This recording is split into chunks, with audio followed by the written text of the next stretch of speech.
ஒரு மனிதன் ஒரு பெண்ணை வெறும் 2 நிமிடம் தான் சுமந்தான். ஆனா இன்னொரு மனுஷன் முழு நாளும் சுமந்துக்கிட்டே இருந்தான். ஏன் தெரியுமா? ஜப்பானோட பசுமையான மலைகளுக்கு நடுவில் 2 ஜென்துறவிகள் நீண்ட பயணத்துல இருந்தாங்க. ஒருவர் தான்சான், அமைதியானவர், ஆழமாக யோசிப்பவர். இன்னொருத்தர் எக்கிடோ, ஒவ்வொரு விதியையும் கடுமையா பின்பற்றக்கூடியவர். மழை பெஞ்சதால பாதை முழுவதும் சேரும் சகதியுமா இருந்துச்சு. அப்ப அவங்க ஒரு இளம் பெண்ணை பார்த்தாங்க. அவ ஆத்த கடக்க முடியாம பயந்துகிட்டு நின்றுட்டு இருந்தா. தயவு செஞ்சு உதவுங்க என்று அவள் கண்களில் பயத்துடன் கேட்டார்.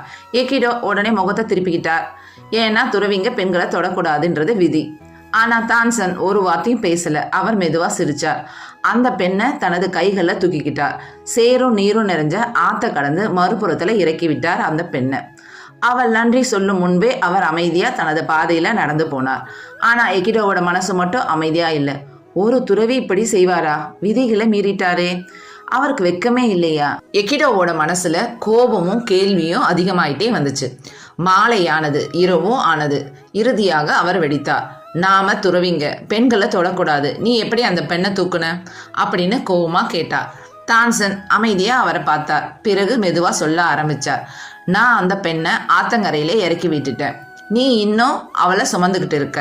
அந்த ஒரு வாக்கியம் எக்கிடோவின் மனதை அமைதியாக்கியது. ஏன்னா தான்சன் பெண்ணை சில நிமிடங்கள் மட்டும்தான் சுமந்தார். ஆனா எக்கிடோ அந்த நினைவுகளையும் கோபத்தையும் முழு நாளும் சுமந்துட்டு வந்தார். நம்ம வாழ்க்கையிலையும் இதுதான் நடக்குது. யாரோ சொன்ன ஒரு காயப்படுத்தும் வார்த்தை பல வருடங்களா இன்னும் நம்ம மனசுல இருக்கு.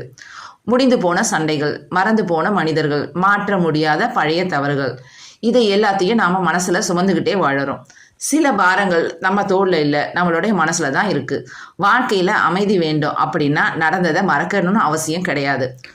ஆனா அதை மனதில் சுமந்துக்கிட்டே இருக்காம விட்டுட கத்துக்கணும். கடந்து முடிஞ்சிட்டோம், ஆனா நம்ம மனம் இன்னும் அங்கேயே நிற்கக்கூடாது. உங்க வாழ்க்கையில நடந்து போன விஷயங்களை இன்னும் மனசுல சுமந்துக்கிட்டே இருக்கீங்களா? உங்களை நீங்களே இந்த கேள்வியை கேட்டுக்கோங்க.